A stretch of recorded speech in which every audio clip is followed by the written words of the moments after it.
Olá, o Direito Sem Fronteiras está no ar. Hoje vamos falar sobre os direitos humanos na Índia. Um avanço foi o fim da lei que tornava crime o adultério. Vamos saber um pouco mais sobre a mudança. A decisão foi da Suprema Corte da Índia e mudou uma lei de 160 anos. Até então, só o marido tinha o direito de processar o amante da esposa. Já as mulheres não podiam entrar na justiça contra homens por adultério, nem poderiam ser julgadas responsáveis pelo ato de infidelidade. Tudo isso limitava a discussão a um assunto de homens. No final de setembro, o tribunal finalmente declarou inconstitucional uma lei que tratava a mulher como objeto. Portanto, não caberia mais ao marido decidir se as relações sexuais da esposa com outro homem eram causa de crime ou não. Para debater o assunto, nós convidamos Argemiro Procópio Filho, especialista em relações internacionais, e Álvaro Castelo Branco, professor de Direito Internacional. Muito obrigado aos dois pela presença aqui em nosso programa. Obrigado. Revogação de uma lei de 160 anos, professor Argemiro. O que isso representa? Por que durou tanto esta lei na Índia? Foi um fardo do colonialismo britânico, né? Uma herança britânica, o puritanismo britânico e logo dos ingleses, né? Quando se sabe hoje, recentemente, a história do que acontece na família real, são escândalos muito mais graves e, na verdade, que a imprensa acompanha muito atentamente do que ocorre na Índia. Mas essa herança foi finalmente aniquilada com essa nova legislação.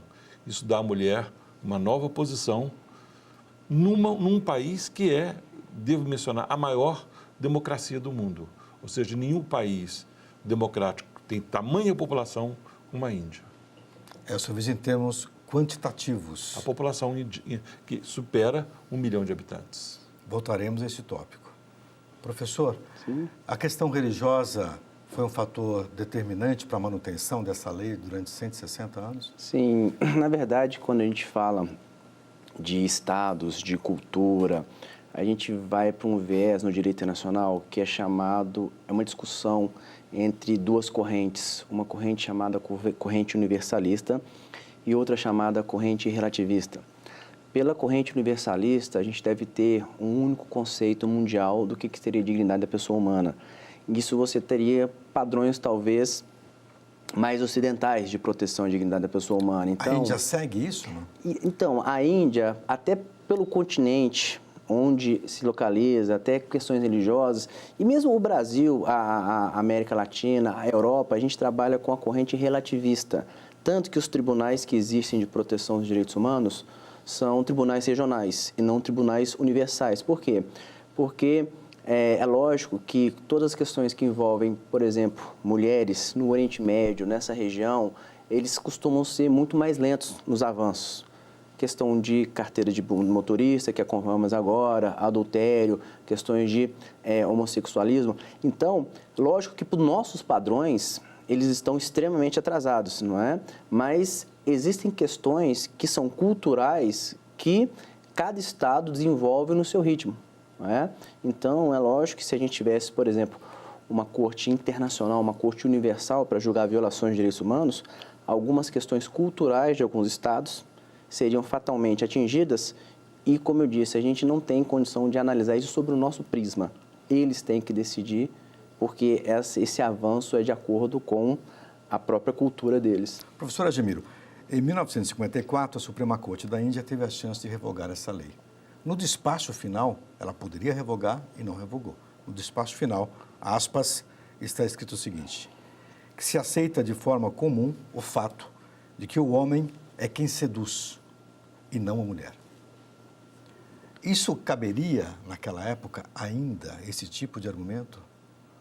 O senhor falou que é a maior democracia do mundo em termos quantitativos, né? Uma população de 1,5 bilhão de habitantes, talvez um pouco mais. 1 bilhão, não sei exatamente, mas mais... Acho que é 1 bilhão e 400 1 bilhão, não sei se chega a 400 milhões, não. É quase igual da China. É quase. Né? Essa declaração da Suprema Corte era, do ponto de vista democrático, usando a expressão do professor Castelo Branco, do lado ocidental, era cabível esse tipo de de assertiva, de despacho? Eu acho que nós vamos contextualizar Sim. essa afirmação. Lembrando que a Índia é um país onde se fala mais de 100 línguas diferentes.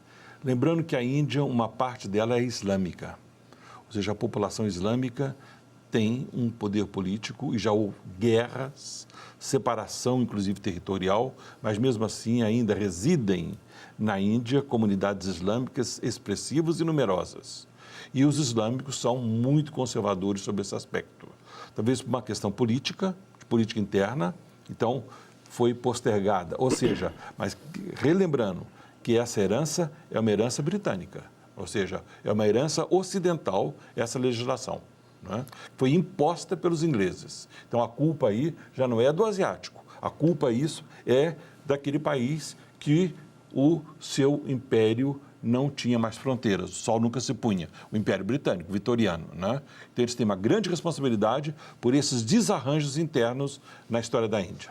Eu só queria fazer um pequeno retrospecto aqui, professor Castelo Branco. A Índia se declarou independente em 48. A chance que a Suprema Corte teve foi em 54, portanto, 6 anos depois. Sim. A população islâmica, que depois viria a formar o Paquistão, isso ainda, se nós somarmos isso ao longo do tempo, nós acumulamos 160 anos, Sim. me parece que existe um peso, além da questão britânica, vitoriana, britânica, um peso mais moral nessa questão, né? Sim, e na verdade, apesar da gente estar falando da Índia especificamente, essa questão do adultério, ela não é uma exclusividade da Índia. Não. Né? Hoje, ainda existem cerca de 40 países que ainda punem o adultério. O próprio Brasil, o nosso Código Penal, que é de 1940, até 2015 se tinha o tipo penal de adultério, embora, diferente da Índia, o adultério ele servia tanto para o homem, criminalizava tanto a questão do homem como a questão da mulher, e apenas em 2005, melhor dizendo, né? Então temos aí 13 anos que esse dispositivo ele foi revogado por uma lei posterior, né? Uma lei que se adequava mais às questões atuais, não que a intenção do legislador fosse simplesmente dizer que o adultério seria permitido ou incentivado, mas apenas que essa questão não deveria ter a tutela do direito penal. Né? Então, na Índia, nós temos primeiro a questão de ser uma lei que se pune não só o adultério, mas o adultério praticado pela mulher, uma conotação extremamente machista. Se naquela época já era inadequada, acho que hoje realmente essa situação ficaria insustentável, tanto que a Suprema Corte teve essa decisão. Né? Mas, assim, mesmo no mundo ocidental, como o professor Argemiro levantou anteriormente, mesmo no mundo ocidental, nós tínhamos leis e ainda temos leis que, de certa forma, refletem a ideologia e a sociedade de uma época que já passou. Né? Então, é lógico que, analisando essa mudança, ela foi, em alguns locais, mais rápida e outros mais lenta, mas talvez a minha avó, ela não tivesse os mesmos direitos que a minha filha hoje tem. Perfeito. Né? Professor, a lei que foi derrubada, ela permitia a condenação e a prisão por até 5 anos do homem que tivesse relações sexuais com uma mulher casada sem o consentimento do marido. Existe essa figura, porque aí me parece que há também uma abertura, digamos assim, jurídica para um sexo extraconjugal com a permissão do marido. Isso não é um pouquinho contraditório, professor? É mais do que contraditório, mas aí eu acho que nós temos que entrar nas águas da cultura. Né? E, olha, a Índia tem muito mais semelhanças com o Brasil do que nós pensamos. Hein? No caso, por exemplo, existia ou existe ainda suicídio, apesar de proibido legalmente por lei, mas é uma questão dos dotes, né?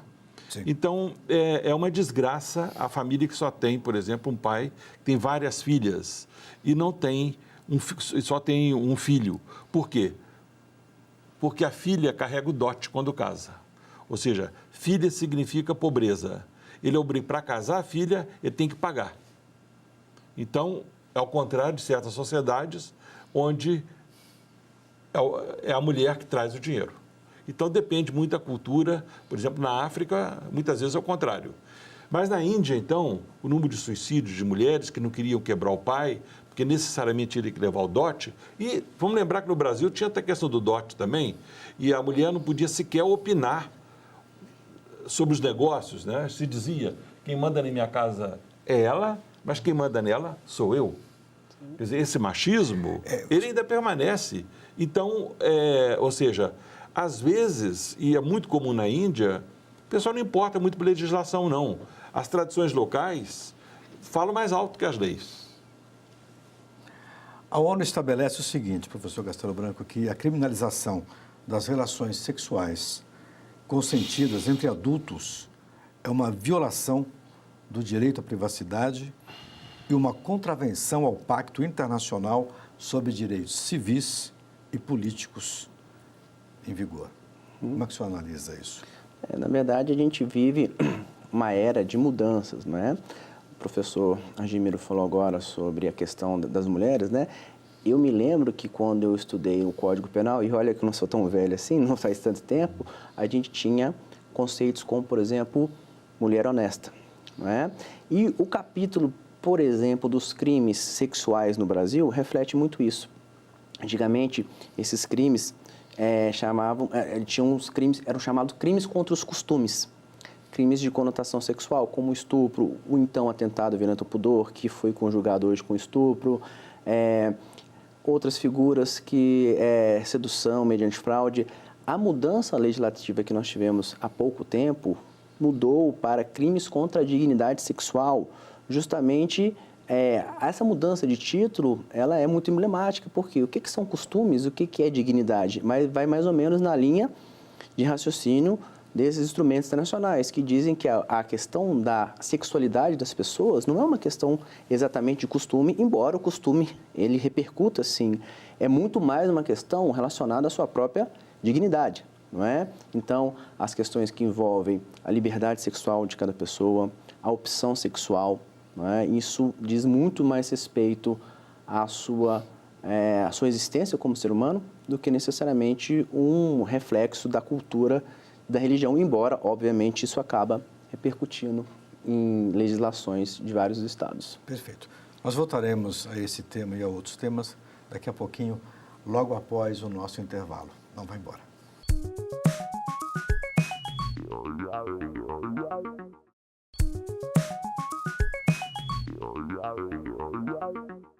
Estamos de volta com o Direitos Sem Fronteiras. Hoje falamos sobre os direitos humanos na Índia e a descriminalização do adultério. Lá, a lei não trata mais as mulheres como objeto. Agora, vamos tratar de outro avanço, a homossexualidade. Professor, a Suprema Corte da Índia também derrubou uma lei que tornava a homossexualidade um crime. Sim. Como o senhor analisa isso dentro dessa conjuntura de mudanças, digamos, de costumes na Índia? Essa questão é uma questão, de certa forma, extremamente interessante. Por quê? Porque nós tivemos uma discussão judicial anterior, onde uma corte regional da Índia já havia declarado essa lei inconstitucional. A questão foi à Suprema Corte da Índia e, naquele momento, a Suprema Corte deu uma decisão um pouco estranha, dizendo que não caberia ao Poder Judiciário anular uma lei, que caberia ao Poder Legislativo fazer aquela revogação e não ao Poder Judiciário. A gente vive uma discussão muito parecida, em proporções diversas, diferentes aqui no Brasil, sobre o ativismo judicial, mas eu acho que o ativismo negativo, no sentido do Judiciário declarar inconstitucional uma lei, totalmente viável. O grande problema é quando ele legisla, não é? Então, eu achei uma decisão um pouco estranha. Agora, recentemente, já mais alinhado com teses de proteção de direitos humanos, a Suprema Corte entendeu que a opção sexual da pessoa é realmente um direito inerente à sua dignidade, não é? Professor Argimiro, como é que o senhor analisa o papel da mulher na Índia hoje? É um país com uma população bastante densa, mais de 1 bilhão de pessoas, e o papel da mulher, mesmo com algumas restrições de costume, como esta lei que foi agora derrubada, de 160 anos, o papel da mulher parece que é um papel que vem crescendo, vem recebendo luz, né? E é bom a gente recordar o caso da Indira Gandhi, né? Uma mulher que teve um protagonismo notável no cenário internacional, né? Mulher de grande importância na vida da sociedade indiana, no desenvolvimento da sociedade indiana. Agora, sobre o papel da mulher, é bom distinguir o papel da mulher nas sociedades urbanas e nas comunidades rurais, nas pequenas vilas, vilarejos. A tradição, às vezes, e apego a certos costumes é muito maior do que nas grandes cidades. A Índia, inclusive, é um país que tem talvez a maior indústria cinematográfica do mundo e de excelente qualidade, filmes de excelente qualidade, que ajudaram também, de uma maneira indireta, na emancipação da mulher, na emancipação, ou seja, e do respeito aos direitos humanos do homossexual, né? E isso é feito já há anos. Agora, a participação da mulher no cenário político, eu não tenho, infelizmente, as estatísticas aqui, mas se compararmos a Índia com o Brasil, nós corremos o risco de perder a corrida. Porque, veja, por exemplo, são muito poucas as mulheres brasileiras no nosso parlamento. As mulheres na academia têm que saber também que, às vezes, se diz curso, não é bem curso de primeira e segunda classe, mas, enfim, os cursos mais importantes, eu diria, para a ciência, engenharia, medicina, enfim, são tantas, física, matemática, o número de homens é muito maior. E na Índia, não. A participação da mulher, ela é mais bem distribuída. O que quer dizer que a mulher brasileira tem muito terreno para ela conquistar e muros para derrubar. Do ponto de vista das liberdades que o Ocidente vê, né, interpreta dentro de códigos humanistas, né, na perspectiva ocidental, qual religião teria um código mais duro?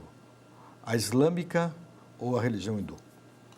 A islâmica tem um código muito mais duro e parece com o código da Igreja Católica Apostólica Romana, que, graças a Deus, agora com o Papa Francisco, está abrindo portas, está tentando democratizar e sepultar essa injustiça que a Igreja fez contra os homossexuais, né? Porque o homossexual na Igreja Católica é tão estigmatizado quanto na religião islâmica, né? Não pode, infelizmente, não pode existir um sacerdote homossexual, o homossexual é banido, o homossexual é pecado mortal, etc, etc, etc, etc. É uma verdadeira perseguição.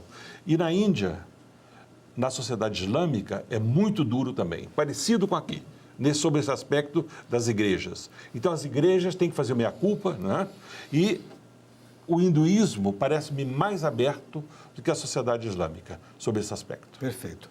A tentativa de revogação dessa lei de 160 anos, ela continuou e foi anunciada em 2009. Sim. Depois ela foi revertida em 2013. Como é que a gente pode analisar esta força popular, vamos dizer assim, de avanço de costumes e um sistema que vai freando isso? Como é que isso funciona? Eu acho que, de certa forma, isso é um reflexo da própria sociedade também, não é? Porque quando a gente fala de movimentos, seja na esfera do legislativo, muitas vezes no judiciário, isso são reflexos do próprio Estado, né? Então, esses movimentos, eu acho que são movimentos legítimos, independentemente do seu ponto de vista, que você deve respeitar e analisar, não é? Essa resistência, ela tem uma razão de ser dentro da Índia, que talvez fique um pouco difícil da gente analisar sobre o nosso prisma, sobre os nossos valores, a nossa moral, não é? Mas elas, sem dúvida, refletem talvez um próprio conservadorismo maior da sociedade indiana do que de outros lugares, talvez até mais do que aqui do Brasil. Perfeito. Posso, por favor? Professor, acho que o senhor tem total razão, né? Mas só para relembrar da maneira como, na nossa cultura brasileira, né, comparando com a cultura indiana, nós tratamos a homossexualidade. O homossexual que é chamado até de bicha. Né? Bicha, olha que nome mais feio. Né? E poucas línguas, né, poucas culturas maltratam tanto o homossexual como na nossa cultura brasileira. Né? E, evidentemente, que aqui somos caricaturados na televisão, nos meios de comunicação, etc, etc, etc. Quer dizer, essa libertação e às vezes crítica que nós fazemos de outros países, se a gente faz o meia-culpa, a situação aqui é pior. É cedo para a comunidade LGBTI da Índia comemorar essa mudança? Eles têm muito caminho a andar. Tem muito caminho, porque a sociedade é uma amálgama, como eu falei ali, mais de 100 línguas dentro da própria Índia. Tem a sociedade rural que não acompanha o cosmopolitismo das grandes cidades, não é?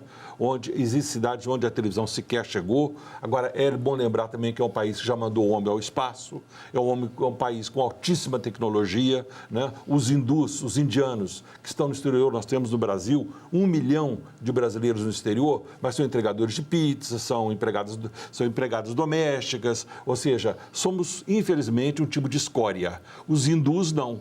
Muitos deles estão em indústrias de tecnologia de ponta, bem mais, como é que se diz? Muitos médicos. Muitos nos médicos, Estados que não é o Unidos. caso do brasileiro. Toda a no exterior. engenharia financeira Também. dos bancos. Também. Sob o ponto de vista do direito, seja do direito constitucional, seja dos direitos humanos, do direito nacional, a gente trabalha com uma figura, um princípio chamado vedação do retrocesso, que hoje também é questionável, mas num passado recente era quase que uma verdade absoluta, no sentido de que todas as garantias, todos os direitos que fossem incorporados ao nosso patrimônio jurídico e nos trouxessem proteções, que ampliassem a nossa proteção, uma vez incorporado, eles nunca mais poderiam ser retirados, não é? Então, dentro dessa linha da vedação do retrocesso, que é uma linha defendida por muitos professores, por muitos autores do direito internacional, dos direitos humanos, a partir do momento que você tem um ganho legislativo dessa natureza, não é, de proteção à dignidade, seja da mulher, seja dos homossexuais em razão da sua opção sexual, esses direitos, eles nunca mais podem ser suprimidos. Para mim, eles ainda não podem comemorar, mas eu acho que a tendência é de se entender que eles não vão poder retroceder nesses direitos. Vamos dizer que eu mude 4 membros da Suprema Corte na Índia e coloco lá 4 cabeças bem conservadoras. A lei não pode voltar? Não pode ser revogada? Bom, existe a valsa das leis, né? Mas é bom lembrar que esses segmentos, já faz essa votação, depois de 160 anos, desse fardo deixado pelos britânicos. É uma marca, né? É um marco histórico, né? É um marco histórico, e reverter isso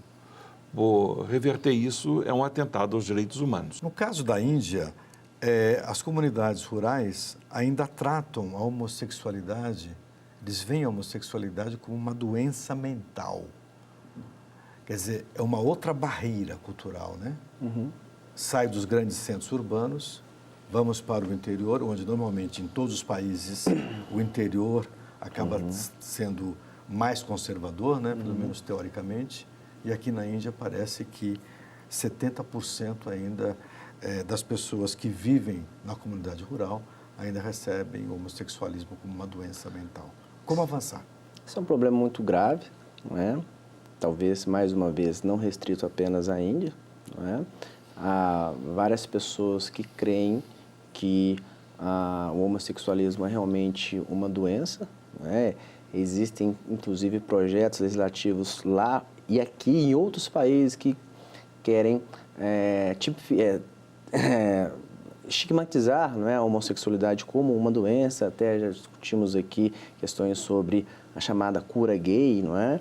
Então, eu acho que isso é uma questão fundamentalmente de educação, por que não? Não é? De alteridade, por que não? De respeito à diferença, de respeito à dignidade do ser humano.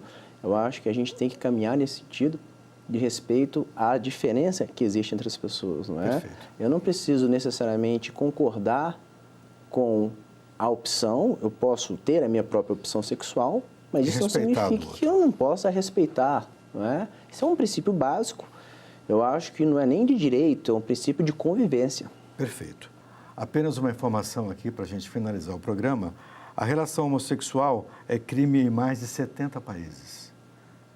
Em 13 deles, há previsão de pena de morte. o que é realmente uma contramão do avanço filosófico e do respeito à alteridade, né, professor? Não tem a menor dúvida. Mas agora, com um bom exemplo da Índia, e a Índia é um país que tem muita influência, ou seja, na África, por sua comunidade hindu é enorme na África, e também na Ásia, onde ela tem um papel protagônico. Então, acho um passo já importante na emancipação, né?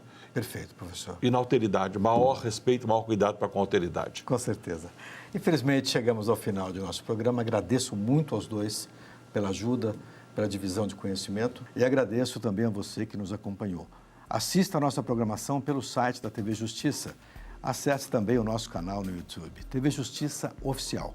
O nosso e-mail é direitosemfronteiras@stf.jus.br. Um abraço e até a próxima.